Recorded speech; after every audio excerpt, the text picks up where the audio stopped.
Hey crafty friends, Christina here with you from Sunny Day Memories.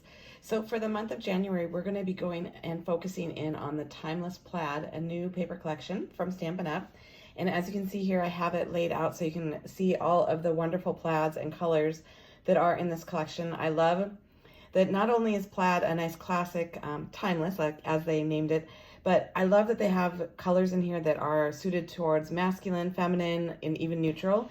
And then when you go ahead and flip it over, you get the other side here with some kind of more of a checkerboard kind of effect to it. So you kind of get the best of both worlds with a lot of different colors, a lot of different combinations of patterns that you can use. So let's go ahead and get started. For this week, I wanted to do something that just used a little bit of the plaid in here and was a way to show you how you could do multiple cards so that you get the most out of your pattern paper.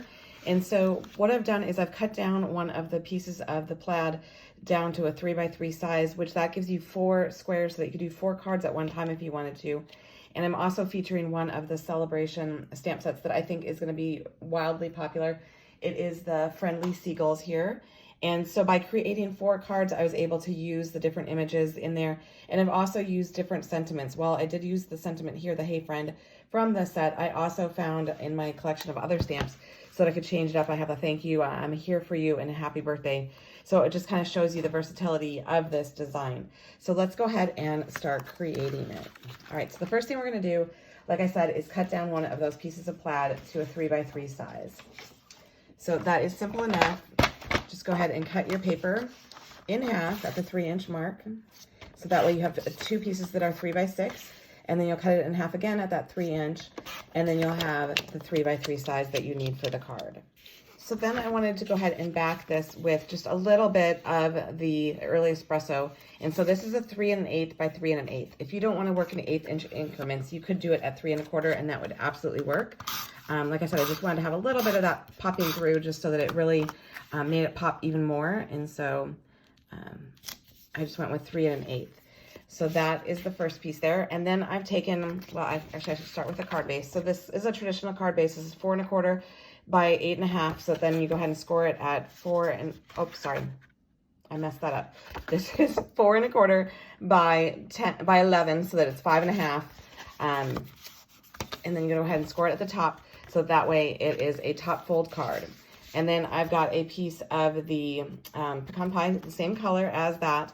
And I just went down 1/4 inch. This is 4 inches by 5 1/4. And then because we are working with the plaids, I wanted to go ahead and stay with that. And so I used our plaid embossing folder just to give it a little bit of texture, a little bit of depth, so that it just looks nice on there. And it's not too distracting when we go ahead and add this other plaid to it. So again, since I had matted this plaid on that early espresso, I did the same thing here, and I just took it, went 1/8 inch up. So it is 4 1/8 by 5 3/8, so that way it has just that little bit of pop to it. And the one recommendation that I will give you is that when you're working with something that you've embossed that has little nooks and crannies, I would recommend using a liquid glue to go ahead and adhere it. That way it can get in all those little nooks and crannies and really get good contact when you go ahead and glue it down. So that's my tip for you on that. And then I'm just going to go ahead and center it on here so there's an equal border all the way around. And another tip is you could just go ahead and flip it over and then go ahead and give pressure from the back side. And that way you don't have to worry about moving it or anything like that. So then I'm going to go ahead and just glue this onto the card base. And there will just be a tiny bit of that pecan pie border all the way around. Just like that. And then I'm going to go ahead and I'm going to take my plaid piece. And again, because I've got the little nooks and crannies of the embossing, I'm going to use a liquid adhesive to glue this down. And you can center it. You can have it be more to the top, however you want. But the nice thing is that if you did go ahead and emboss pretty well, and your lines are fairly straight, you can use the lines of the plaid embossing to kind of help guide you, you know, from the center as well as how far down you want to go. And you can use those lines. And so that works pretty well. And again, if you want to use that trick of flipping it over and giving the pressure from the backside, you can do that. Okay, and so then now I'm going to go ahead and do my focal part here with my little seagull and my sentiment. So I have already stamped my sentiment, my Hey Friend, in the Memento black, the Tuxedo black. And I use the Happy Little Things dies. I love this one here. It kind of has like torn little edges. I thought that was perfect. And it fits the little sentiment on there nicely.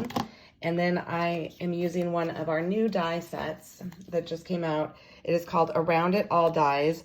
And I like it because they're like circles, but they're a little more organic. They kind of remind me of the little pebbles here that we're going to stamp, the little sand pebbles there. So I went ahead and I used, this is the 4th size, 4th from the smallest. So if you start with the smallest here, and I went 4 out for this one.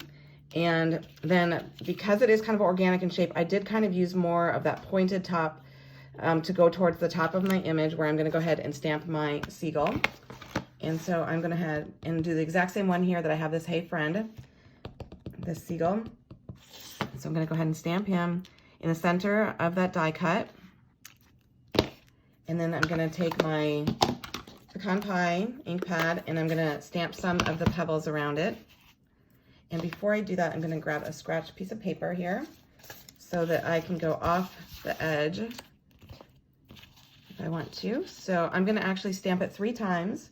I'm kind of doing it in a triangle formation by having one be kind of up here, one down by his feet, because I know I'm going to cover right across his feet here. And so then that way I know these pebbles, little sand, are going to show through when I go ahead and layer my piece across here. See how that worked nicely? So another tip to just kind of do that triangle formation and a scratch piece of paper so that way you don't have to get it on your desk. All right, and then I'm gonna go ahead and use our Stampin' Right markers. I'm gonna use the Pecan Pie because I want to take the brush tip. If you notice, our markers have a brush tip and then a bullet point. And this way I can go ahead and color, just putting it on the edge, color the edge of my die cut so that way it gives the illusion that I am layering it on another piece of cardstock, but not really having to add that bulk by doing that. And so that's a nice trick that you can add to your paper crafting. It just goes around the edge here, rubbing it. And you can see it's got just like a subtle look of like it's, like I said, been layered. And then I'm gonna go ahead and I'm gonna take my pumpkin pie color in the beak, and then I'm gonna take the smoky slate and just color in the little stripe on his wing. So you'll notice that I am not going ahead and coloring in his feet. I'm not gonna worry about that because when we put the sentiment on there, it's gonna go right across his feet.